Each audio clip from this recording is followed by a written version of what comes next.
Good garbage, ideally speaking, of course, it's zero waste to landfill. And if there's such thing as good garbage, it's garbage that is made from renewable resources, in which it can go to landfill and find its peaceful state of mind. Hello, hello. Welcome to the Good Garbage Podcast. My name is Ved Krishna. My primary reason for existence has been to find ways to leave our wonderful planet cleaner. We will be speaking with material innovators, creators, and propagators to learn from them how we can build for scale and towards a regenerative future. Their stories will help us answer the big question: what is good garbage? Today we get to speak with Kevin Kumala, the co-founder and chief green officer of Avani.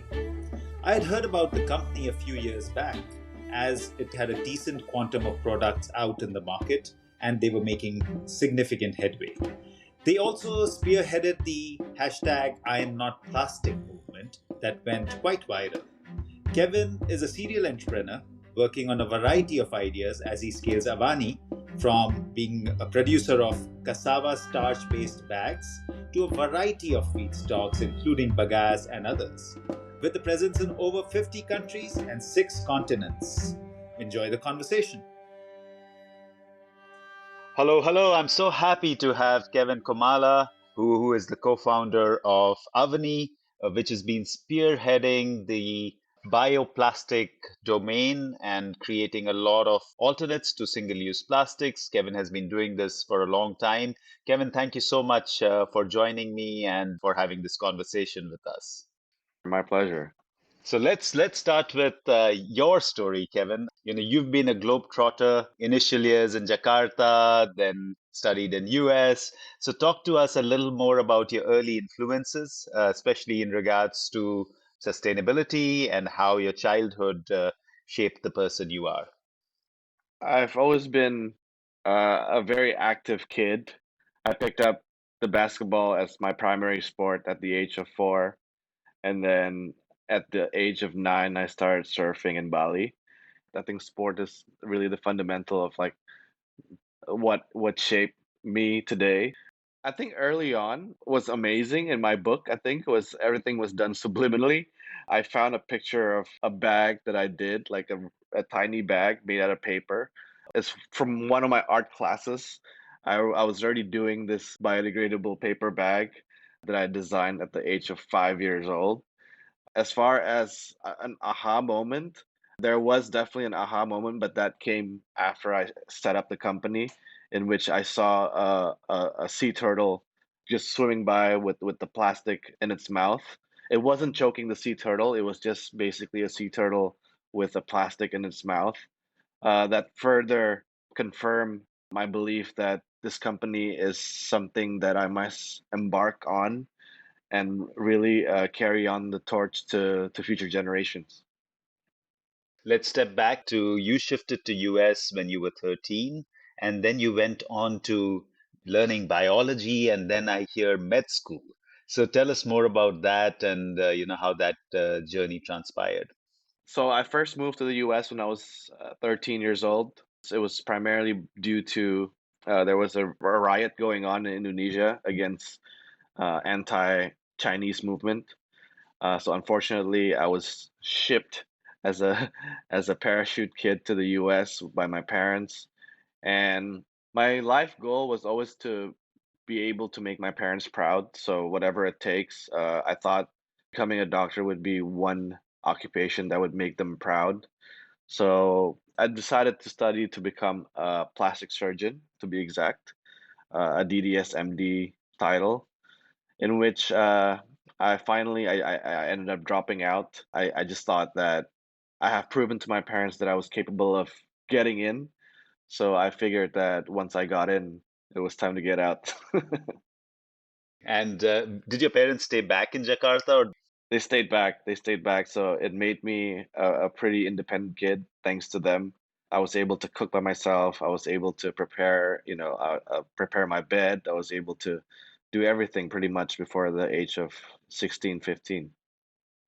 And I see a absolutely serial entrepreneur streak. And how did that start happening after med school? Like I see schematic and then algae tech, and there's this bunch of companies before even Avani comes along. So talk to us pre-Avani, the number of things you did because they were also pretty aligned with sustainability. I started my first venture as an eBay seller, believe it or not, at a ripe age of 12 years old. I was selling and dealing with sneakers and hats, and they were pretty much made in Indonesia, and I was able to export them to the US. That was my first gig. And when I came back from the US in the year of 2009, I was trying to spread my eggs in different baskets. So I was doing algae research. At the same time, I was doing a retail for footwear and apparel, streetwear. So I was doing both, and I was just working my butt off 14, 15 hours a day because it takes me from one office, it goes to the retail shop, it goes to the other office to make sure that everything like shipment and supply chain was all dandy. And Jakarta is definitely not the easiest traffic, so, so I can imagine. Oh, brutal. It's really brutal. Tell me more about the Algae company and how did that come about and what were you doing exactly there? I was the COO of a company called Algae Tech. So what Algae Tech does is pretty much a diversified portfolio of algae cultivation. Our main product when I was the head of operations, sorry, was spirulina tablets, in which we would utilize them for superfoods. And at the same time, I did parallel research with when we were making spirulina as superfoods. We were also trying to make sure that the algae could be cultivated into bioplastic. We were able to do that, but the price was very, very high. It cost about 35 cents per bag, and it was really impossible for the venture to take off. So we decided to stay focused on superfoods, and we also did pivot some of the research to biodiesel using different species of algae called astaxanthin, nanochloropsis, and also chlorella. And then something happens and you get into rain ponchos. So it's really interesting that there's these eco-friendly rain ponchos that come. So how did that pivot happen from algae tech and getting into rain ponchos? So the research was still in my back pocket when it comes to the algae research. And one day I met my co-founder, Daniel Rosenquist, when we were having just beer in Bali. And as we were chatting along the way, we were just, having the time to ourselves. So he was having a time to himself. I was having a time to myself. And we were just watching the motorcyclists pass by. And I think the aha moment came for both of us that, what's going to happen to all these rain ponchos when they get discarded. It was actually his idea. It was actually his idea. I have to give the credit that he was the one, like he was the one who brought up the topic, like, where do these things end up, you know? So I was just following up on that idea, and finally, BioWare was born. So tell us more about BioWare and what was the substrate that you worked on and how did that come about and more on the technical side of what the material was. So BioWare was a very straightforward business. It was a trading business that I basically pinpointed. There's one of many bioplastics out there that utilizes the ingredients of corn, soy, and sunflower seeds. I know they sound so exotic, corn, soy, and sunflower seeds, and it goes along with the price. It's a very expensive piece of bioplastic in which it became our North Star when it comes to retro engineering the product. We felt like it was really it was really the Mercedes Benz of bioplastic, in which we would like to take them apart using the background that I was blessed with, which is biology and also business, that I wanted to dissect what's inside and how to make these amazing Mercedes Benz of plastic. So We did two things. We did the business side in which we traded for bio ponchos and we market them in around Bali. It was quite a success in Bali, and at the same time, in which what we was the meat of the product was that we were reverse engineering the bio poncho and wanting to make sure what's inside the bio poncho so that we can make our own biopolymers.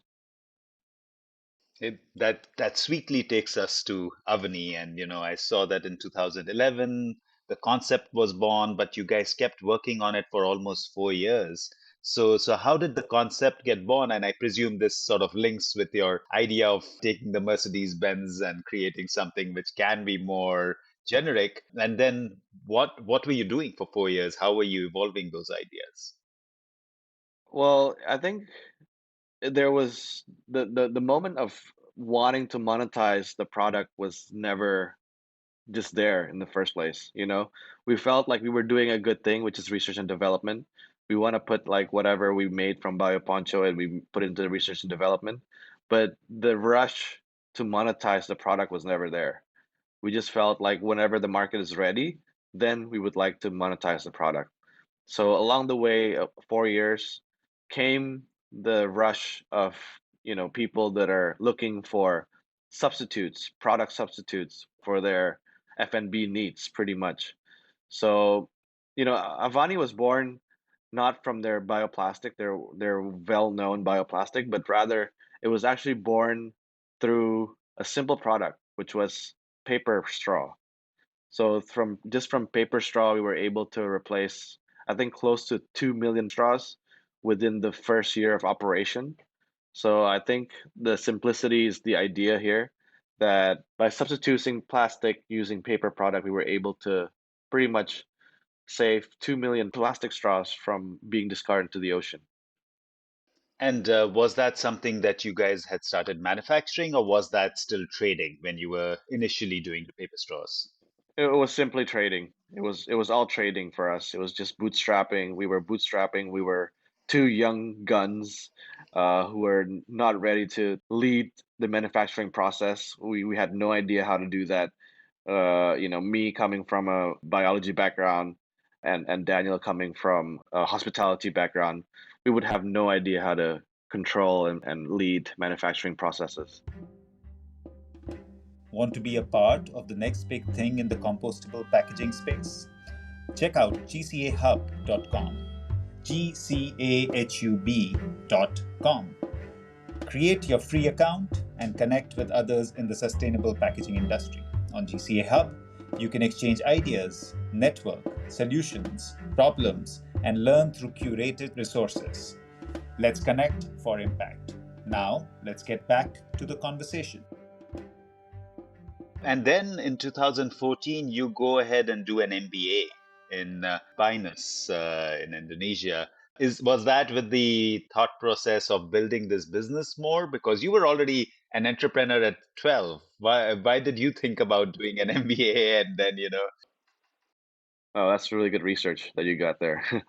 So I decided to further pursue my educational career because I felt like I was lacking the fundamentals to do business. I felt like I was a raw product of, School of Hard Knocks. I felt like I know the small little things, but I didn't really know the frameworks on how to do things on a fundamental level. So I decided to take night school at Binus, and it further strengthened my fundamentals and basically give provided me toolkits for analysis and to further sharpen my management skills. let's dive deeper into Avani and talk to me more about the cassava starch and how you guys got into making the bioplastics.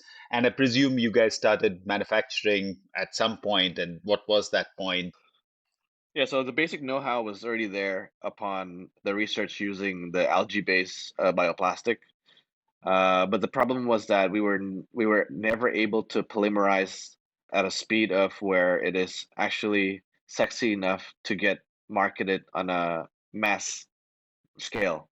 We were never able to produce at a rate that is rapid enough for us to be able to take this into a business and make it mainstream. Along came a partner in 2015 in which they were able to polymerize the formula then were able to give us the leverage, making sure that this product is available for everyone. And was that with algae or was that with? Cassava. Yeah, so it's pretty much you can utilize any starch available out there. It's a matter of being able to pinpoint what is the most economical material that you can utilize. So in this case, we would like to utilize cassava because just in Indonesia alone, we grow about 32 million tons of cassava with an uptake of approximately 22 to 23 million tons. So there's a surplus of 10 billion tons of cassava on an annual basis, in which it gives us an economical leverage in terms of making it from cassava. That's wonderful, and I'm really intrigued with your statement that it was difficult to polymerize algae. I'm seeing there's a lot of people doing great work on the sea kelp, seaweed kind of an area. I've interviewed some on the podcast as well. I'd love to get more insight into what was so difficult about polymerizing algae. Why is it? Why is it difficult to do that? I think the sensitivity of the texture itself is number one. I think you have to have, in our case, a bio-based compound that would be able to engage them all as a substrate. So in a lot of cases, like algae, for example, how come it's not a compound that is easily engaged with a bio-based compound? Is because the form of the algae itself is not hydrophilic and hydrophobic at the same time. So I think that's the critical question mark that needs to be addressed. So I think that the challenge with algae is still up and coming. I have a good friend who's still doing research with algae when it comes to making a lot of products with it. So I think, yeah, just being able to pinpoint what is the best bio-based compound that is able to conjunct them all. So, do you believe that in the future there would be compounds that would come about from algae and from sea kelp, and because there's so many varieties, and so you do believe that there will be some traction because I'm told that it really grows fast and you can farm it really well as well.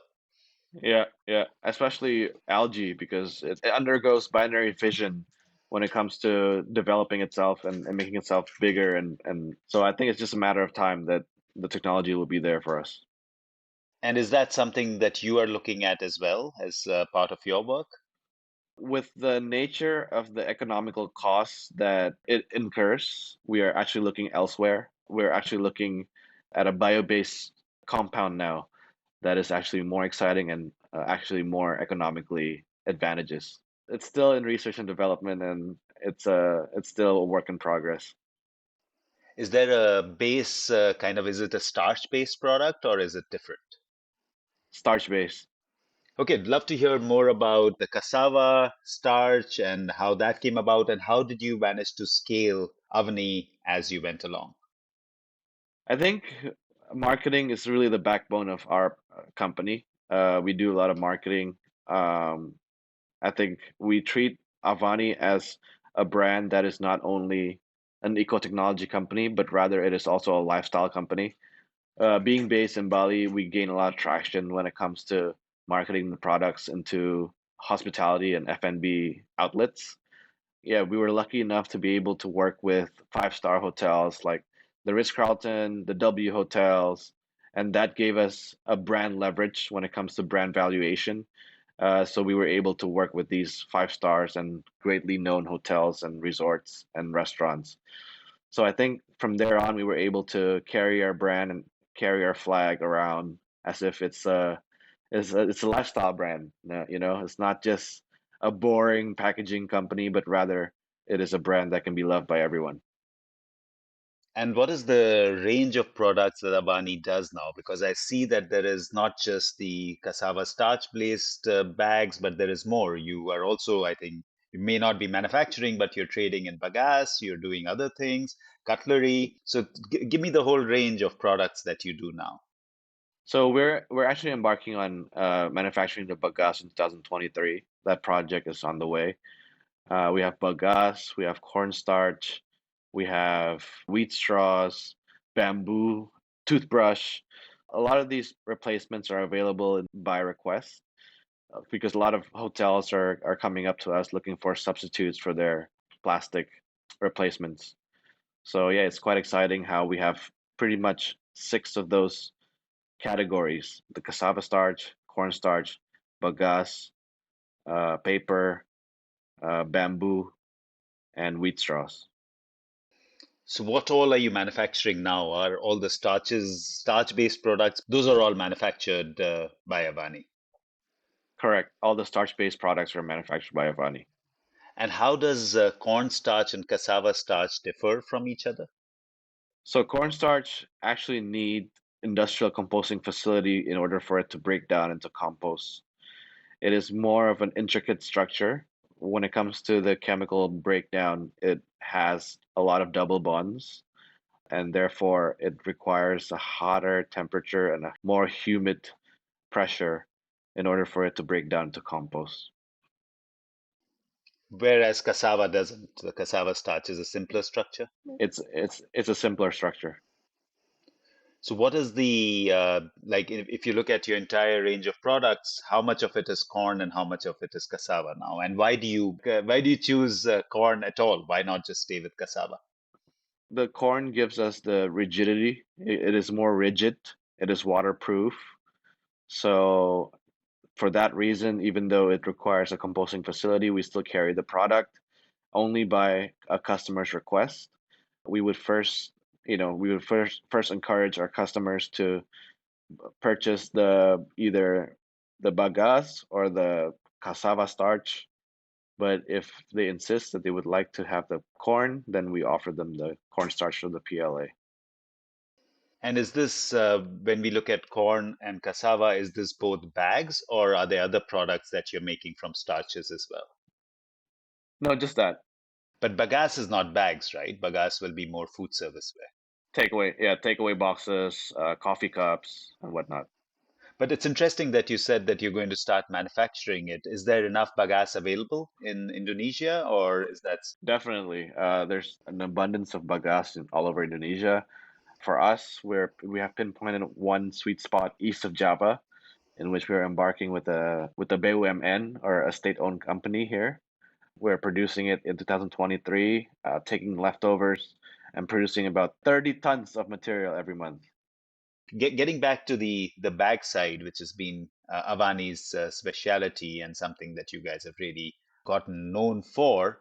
Looking at the cost side, how do you do in comparison to a traditional polyethylene or something? And you're able to sell that based on marketing, or is there more to it? I think for us, when we began in 2015, it was purely those who believe in the product and those who have, I think, sympathy for us. It was just like them supporting a new and upcoming product that they believe, and simply we just got their sympathy. But along the way, we're so thankful that it has become quite customary now for businesses to be able to charge their end consumers when it comes to giving away a piece of packaging, be it, plastic, be it paper, be it whatever. So that has enabled us to offset the price of the cassava bag, in which that can be shared between all the stakeholders involved. So, for example, in Indonesia, the bag is now being charged 1,500, in which at the end of the day, we're only selling the bags at 1,300. So the businesses are actually making money off this type of scheme. But I think through good communication, in which we're able to explain our value, at the end of the day, it offsets the price. That's smart. And of course, when we look at Indonesia, Indonesia has a huge challenge when it comes to plastic and disposal. So do you see Avani in the future really making a dent to that pile? Because sometimes you see these pictures of literally rivers being flooded with plastic. And is that a true picture in places? And do you see yourself really making that scale of an impact, and how? Definitely. We're in the process of fundraising right now, and I think we can, out of the funds that we're able to raise, I think we can make a huge amount of impact we're only at the tip of the iceberg right now. The problem is real. We're on the ground every single day and we see it for ourselves. Like for example, for myself, I typically take a trip down to Bantar Gebang or Suwung landfills. So Suwung landfill is in Bali, which is a 40-story high of landfill, and Bantar Gebang is about 28-story high. So I take trips there. I take the team to go there to see the problem firsthand. We would like to take a minute to thank our sponsors. Our sponsor is Becca. Becca is a group of companies trying to make a big difference in the regenerative packaging domain. They focus on food packaging, food service, and food carry. These are the three big areas, and they've been chosen because this is where the biggest impact is created because of the single use nature of the current substrates. Becca is trying to use agri waste or agri residues as their base and trying to scale regenerative packaging across the world. Keep a lookout for Becca products. And what would you have to do in order to scale when you're thinking about raising funds? Obviously, when you look at the plastics, it's going to be like millions of tons. Are you going to really grow the cassava side? Or, of course, you said bagasse, but then bagasse is still limited, or is there more to it? I think the fund's going to be utilized to threefold. One is, of course, growing the cassava starch material, making it more economical for everyone to be able to use. And then bagasse, like I said, we're developing a factory in order to create and manufacture our own goods.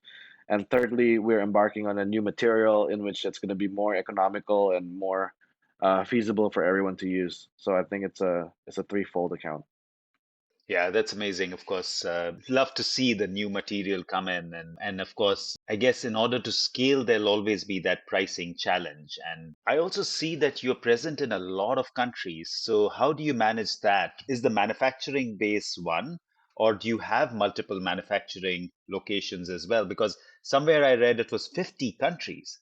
That's a lot of countries, Kevin, to manage the supply chain and provide materials, and to make sure that if you commit to a quantity, you're able to make sure that it gets there. So tell me more about your ideas around reach around the world, manufacturing capability, and how you're planning to build this supply chain.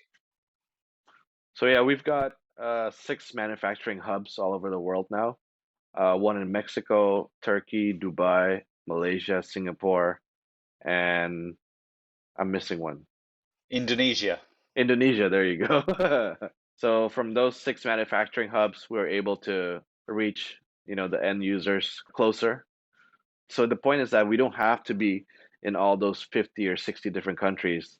The point is that we have to be able to feed these manufacturing hubs to make sure that they are able to self-sustain and get bigger and bigger in order to able to reach out to these different countries. And is all the raw materials still coming from Indonesia, or are there local raw materials as well? They're still coming from Indonesia. Okay, and would you also look at using local raw materials in different places? I guess they would have different kinds of starches. So is that something that's in your plan, or would you continue to build on cassava and supply in different places? Well, the end goal is to be able to utilize their own source of cassava starch or be it potato starch. See, the beauty is that it doesn't have to be from cassava starch. It can be anything from potato starch. It could be from corn starch as well. As long as it's available locally, we can utilize it. But unfortunately, right now, it's not at a point of critical mass. So that's the reason why we're unable to utilize those local starches yet. Talk to me a little more about your business model. Are you looking to be a one-stop shop for your customer so that you can provide them with takeaway containers, bags, cutlery, etc.? Or is your focus to grow one side much more and be a solution provider for that substrate? What is the business model? Definitely a one-stop shop. We would like to be a B2B and a B2C company. Yeah, B2B mostly is directly Avani to be it a restaurant, be it a hotel, or sometimes we also open up our B2G wings. For example, we're currently in talks with the country of Fiji, where we would be empowering their farmers from the get-go. and being able to utilize the local cassava starches that are available locally. So sometimes it's B2B, sometimes it's B2G as well. I think we're now satisfied with the B2B side of things, in which soon enough we're going to open up our B2C side, in which that will enable us to reach our end customer easier and faster. That's a lot you're tackling. Two very interesting things again that came up when we were researching. One was the idea of reduce, reuse, recycle, and replace. So, would love to hear more about your ideas around the fourth replace. That you normally hear a lot of reduce, reuse, recycle, but then Kevin comes in and says replace. Talk to me a little more about that idea. Yeah, so I think reduce, reuse, recycle, they're all great, but they all take time to carry out. With the slow trickle of education of 3R being trumpeted and being acknowledged globally, we are in a very critical moment right now. We are in a state of emergency when it comes to plastic pollution, and therefore a new R needs to be introduced. Replace doesn't require one to change their habit. Replace doesn't require one to change their culture. So for that reason, replace for me is the fourth R in which needs to be adopted in order to make this country and the world to become a cleaner and greener place. So, from a customer's perspective, when we talk to customers as well, the challenge is that they don't have the alternates. Putting ourselves in the customer's shoes, if there is no alternate, how would you suggest that they replace, or do they go and push for finding alternates? At the end of the day, we meet in the middle. Like I said, we are not just an eco technology company, but we're also a marketing company. We market our products. We go into events. We do a lot of activations here and there. Sooner or later, these companies will definitely want to find the best in class substitute products. The issue of plastic can be found everywhere in the social media, in the newspaper, and I think the most ethical way to do business, they will definitely soon find out for themselves. But what is again really fascinating is this whole movement that you created, I'm Not a Plastic movement. Talk to us more about that whole movement, how that came about, and it became a huge thing. Yeah, there's a lot of copycatters out there when it comes to the I'm Not Plastic movement. We first pioneered the movement in 2015. It's a perfect double entendre, meaning that we are real, we're not fake, we're not plastic, and at the same time we're also not using plastic. So it's a play on just words, making sure that people do what is right, just becoming a non-plastic consumer and at the same time to be real. So that's what it's all about. Let's expand on the idea that you've mentioned a few times on the plastic crisis being a massive global epidemic. I think many times, maybe as citizens of the world and consumers, we may not understand it enough. And you are clearly very passionate about it. So it'll be great to hear your thoughts on what is it and how bad is it and what should everybody be doing. Well, I think just in Indonesia alone, I know the data, local data better than in anywhere else. I think right now we are pretty much dumping about 44,000 trucks full of plastic every day into our ocean. And I think if I do the math correctly now, let's say if you take a plastic straw that is about 30 centimeter long, and you take the citizens of Indonesia, which is about 250 million citizen around Indonesia, and if you do the math, let's say if they discard one plastic straw a day, it's 7,000 kilometers that you discard every single day. So I think just from those two illustrations alone, I think it's just scary and how real this epidemic is. Yeah, many times, and it's great that you put it that way because then everybody is able to understand the extent of the problem. And you're talking about one single day, which is amazing. So your entrepreneurial streak continues, and I see so many things that you do apart from Avani as well. I see Uncle Mao's, which is like an Asian fusion cuisine, VB Wolf, which is like a fashion thing, Active 8, which is like a branding thing. So what is it? How do you do this? I can hardly manage one business, and here you are, doing this, trying to solve this huge crisis through Avani, but then doing these things. Is that just passion in you? How does that work? And what is that this about?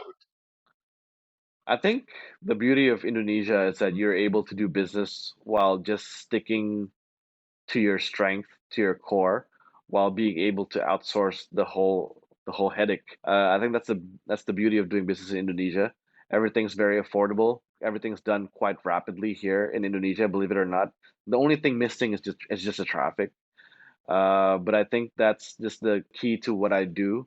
I'm passionate about fashion. I think that's going to be the next thing that I'm going to be focusing on as I embark on my next journey as an entrepreneur. Yeah, so Activate is a passion project of mine, combining sustainability with fashion, and at the same time also underlining the importance of sports to our health. Other than that, everything else I'm just passive, just being able to make sure that I'm just a co-captain, not the only captain of the ship. Super. I hope that I get some of that energy and can do more. But coming back to our common passion of leaving the earth cleaner, how do you see Avani or other ventures that you're thinking of? What is an ideal state? Maybe you can take a 5-year timeline or a 10-year timeline. But in the future, how would you think that your life is well lived and this is the impact that you've made? Time is against us. At the current rate, there will be more plastic than fish by 2032, if I'm not mistaken. So I think if you're able to offset that rate by using replaceable products, I'll be in a very peaceful state of mind. Because again, if we don't change our habit, if we don't change our behavior, there will be more plastic than fish by 2032, which is a scary thought. So I think if we're able to offset that by using compostable products or reusable products, it doesn't have to come from Avani, it could come from anywhere. But at the end of the day, if we're able to offset that, changing our buying habit, changing our consuming habit, then I'll be in a pretty good state of mind. And this is a question that we always end by. So, would love to know what good garbage means to you and what it stands for. Good garbage, ideally speaking, of course, it's zero waste to landfill. And if there's such thing as good garbage, it's garbage that is made from renewable resources, be it paper, be it starch, be it whatever it is that I haven't really found out about. So good garbage is about garbage that is made from renewable resources, in which it can go to landfill and find its peaceful state of mind.